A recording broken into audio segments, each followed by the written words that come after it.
Hello, everybody, and welcome back. Today, we are going to learn about how the king moves in chess. So, you should know already how all the rest of the pieces move, but now we're going to talk about the king.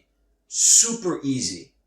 The king only moves one space at a time in any direction. So, it can move down, it can move back, it can move to the side, or it can move to the other side. It can also move diagonally, too. Any direction you want, but only one square at a time. The king cannot jump at all. The king, though, can take other pieces. So if there's another piece on the board,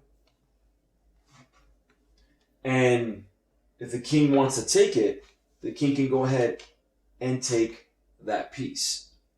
But what you cannot do in chess is that a king can never walk into danger. What does that mean? Well, this is different than any other piece. With any other piece in chess, you can put that piece into danger. For example, if I have a rook here,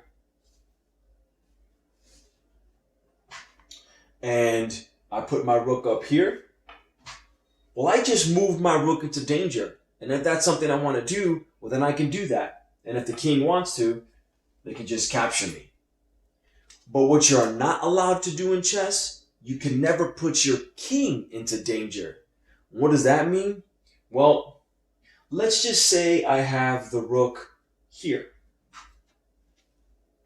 And if I move here, is my king in danger?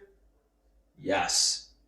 I cannot move my king here because then the rook, we know the rook can go up and down. The rook can come and capture my king. I'm not allowed to do that in chess. However, if my king is here, I can move here.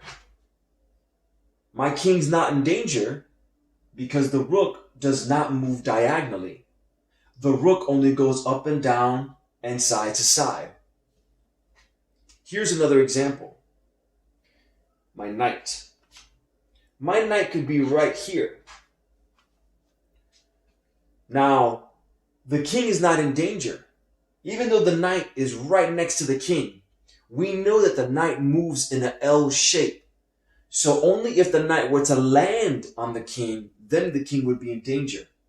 But if I were to move my knight here, now the king's in danger.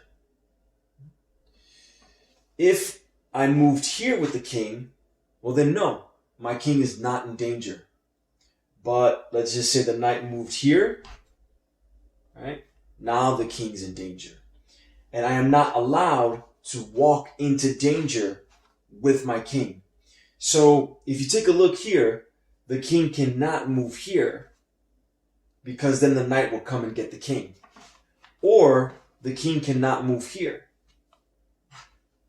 because then the knight can move and get the king. But the king can capture the knight. As long as you don't move your king into danger, you are fine. This is different than any other piece. Any other piece in chess, you can move into danger. And what I mean by that is you can move it into a position where it can get taken. But with the king, you are not allowed to move into danger. Here's another example.